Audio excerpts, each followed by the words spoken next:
Monsieur le Président de l'Assemblée nationale, Monsieur le Premier ministre, chers collègues ministres, député yu am solo yi yéen ñëpp maa ngi leen di nuyu di leen ziyaar di wax ne justice bi moom lu sénégalais yi wax li ñu fi wax yépp justice dafa bokk ci li leen gën a soxal te lu waral loolu mooy ni jafe-jafe fi amoon ci 2021 ba 2024 loxo justice dafa nekkoon ca biir muy Cour internationale muy lubal xaalis muy det caché teggi yoon ak jël yoon def ko doole instrument politique c'est-à-dire gànnaayu xeex politique la ñu defoon justice ñun ñëpp fi la ñu fekk ñi nekkoon ci justice bi doon teggi yoon di gis droit ni mu war a ni ñu ko war a jànge war ko attee pour neexal président de la République bi fi nekkoon nga dëgg ci sànq atte beneen du atte caxate dossier jël dossier yàkkamti daan ay ni ñu warul daal fii la ñu fekkoon ñi ko defoon am na ñoo xam ne ñi ngi toog nekkatuñ ci xëy na fi ñu nekkoon mais ba tey am na ñoo xam ne ñi ngi ci biir justice bi kon loolu laay jëkk a wax di wax ne ministre de la justice bi ma jite moom ci boppam li ko premier ministre waxee barki démb xaw ma démb bi ñu demee démb ci suba ci daje bi ñu defoon ci infrastructure moo di que ni ñun ci suñu bopp am nañu ay dossier yoo xam ne yi infrastructure yi ñu waroon tabax kenn tabaxu ko xam nañ ne surfacturation am na ci parce que ministre des infrastructures am na ci yoo xam ne nee nañ mën naa ko tabax ci boo xam ne boo ko xajee ñeent lay tollool kon ñun ci suñu bopp gis nañu loolu ma ñëw nag ci nit ñi kuréel gi nga xam ne dañ ko taxawal muy pôle judiciaire financier mu waroon xool luubal yi le pôle judiciaire financier nga xam ne dañ ko président de la République son excellence Bassirou Diomaye Diakhar Faye mi nga xam ne bi mu ñëwee moo ko porté mu nekkoon une ambition claire pour que luubal xaalis lekk deniers publics jóge fi force est de constater que des résultats demeurent très faibles à ce stade-ci, en deçà des attentes légitimes du peuple sénégalais. L'analyse des notices mensuelles et trimestrielles révèle une réalité préoccupante du travail du pôle judiciaire financier. Aucune affaire de détournement de deniers publics ou de blanchiment de capitaux n'a à ce jour été jugée. Depuis 2024. Seuls les dossiers qui ont été portés devant la juridiction de jugement concernant le trafic de migrants, le trafic de drogue et d'autres infractions de droit commun, escroquerie, abus de confiance, etc., sans rapport avec la vocation première de cette juridiction spécialisée, ont été jugés. Les retards accumulés dans le traitement des procédures ont conduit, dans plusieurs des cas, à la remise en liberté de mise en cause au détriment des victimes et de la crédibilité de l'institution qui est en jeu. Ce constat est d'autant plus troublant que ces informations ressortent de documents régulièrement transmis au ministère de la Justice, alors même que des statistiques générées non encore communiquées au département ont circulé dans la presse. Ceci, en fait, nécessite des éclaircissements. L'inspection générale de l'administration de la justice, IGAJ, a d'ailleurs été saisie par moi-même aux fins d'une inspection approfondie visant à identifier les causes de ces dysfonctionnements au sein du pôle judiciaire financier et d'autres juridictions. Il ne saurait être admis que des magistrats qui perçoivent une indemnité au titre de la charge de travail accrue qui sont donc au sein du pôle judiciaire ñoo xam ne dañ leen dolli xaalis fay leen ko ndax liggéey bi ñu jàppale ñi ngi koy def dafa yokku que ces magistrats produisent des résultats inférieurs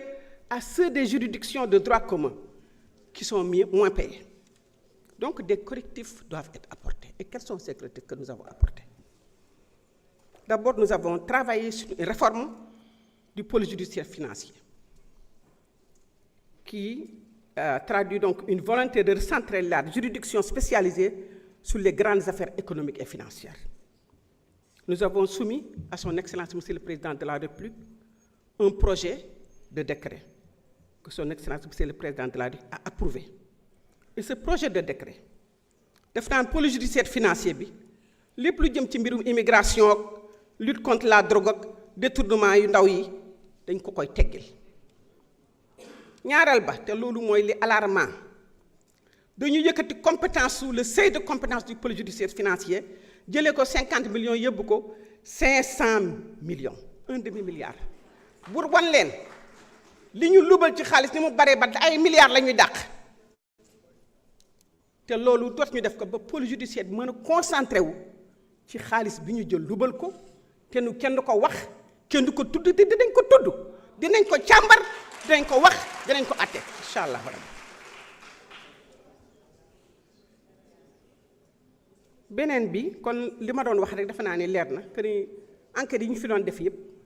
dafa yéex ndax depuis 2024 kenn génnewu fi kenn dalul ci attewuñu koo xam ni ki lubal nga xaalis.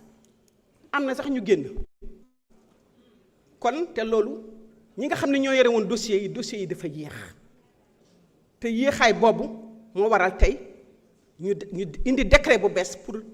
xoolaat taxawaayu ak liggéeyu pôle judiciaire mu concentré wu ci loolu ñu mën ko xayma mën ko évaluer mën ko topp wan ñi nga xam ne ñoo fa ne liggéey ñu mën a rendre compte. beneen bi mooy violence yi nga xam ne yii nii daf fi amoon entre 2021 ak 2024 te lu ci bare ñu tudde ko tey crime international ñu war ko càmbar ba wane ni démontrer loolu am na. Le ministre de la Justice est saisi de manière croissante par des citoyens des victimes ñoo xam ne ñi tey jii dañ may bind di ma interpeller parce ngeen keroog journée wu victime yi ba ma dugg see xale yépp dañ doon yuuxu justice loolu du yuuxu cri de cœuru sénégalais yi ngir li ñun ñëpp ñoo ko fekkee ñun ñëpp la impact ñun ñëpp ku ci nekk rek laal sa camarade de parti Pastef bu li daal kon dafay nekk lu xam ne lii nii lu ñu war a càmbar la te kooku état de droit mënul taxaw Sénégal te loolu attewuñ ko dama leen bëgg nag rassurer fii solennellement que ni les faits de violence et de torture susceptibles d'être qualifiés de crimes internationaux et donc exclus du champ d'application de la loi d'amnistie. Ces faits ont été recensés. Ils font l'objet d'un suivi rigoureux. Les mesures engagées, yi ma ca taxaw tey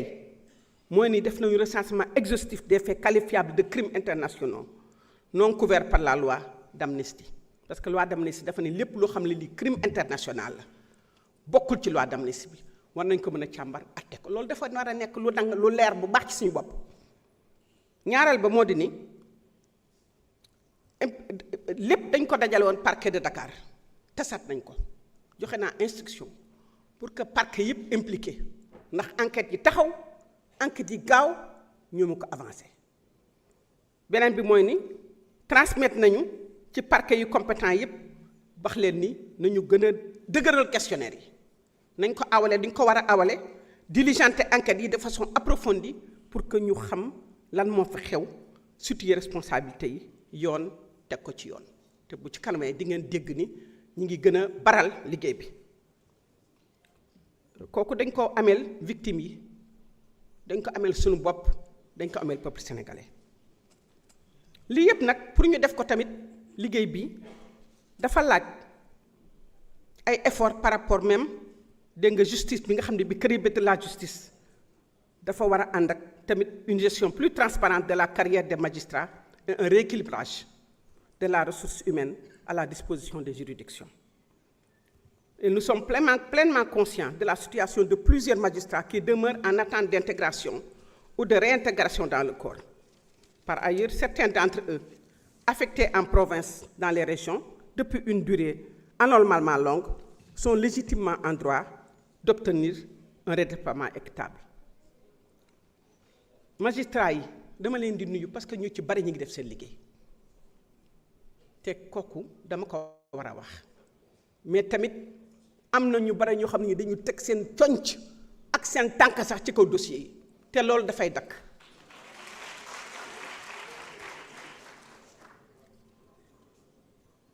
pour ce qui concerne maintenant de la réponse aux attentes légitimes nécessairement pour l'organisation du Conseil supérieur de la magistrature, présidé par son Excellence Monsieur le Président de la République. D'ailleurs, la loi organique prévoit la tenue de 2 sessions annuelles convoquées par son Excellence Monsieur le Président de la République. Et l'année dernière, on a eu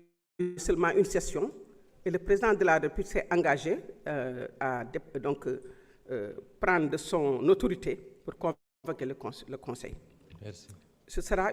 donc une évolution très importante parce que nous avons une bonne nouvelle. Nous avons 35 magistrats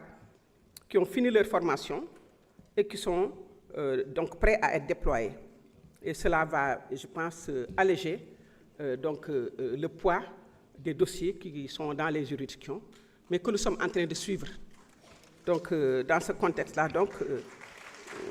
merci, nous pensons pouvoir vous donner des résultats beaucoup plus probants dans quelques mois. Merci, merci, Madame la Ministre.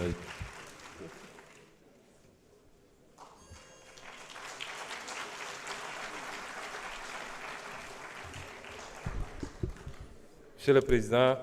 je vais intervenir pour compléter simplement pour quelques points. Madame la députée, honorable députée Nafi Kane, a fait un brillant plaidoyer pour le département de Podor, qui est aussi mon département, puisque c'est le département de ma grand-mère maternelle. Mais je peux lui l'assurer que le constat fait pour Podor est un constat assez général et cela découle de retards substantiels d'investissement sur les programmes hydrauliques dans le pays. J'ai la chance de circuler souvent à l'intérieur du pays.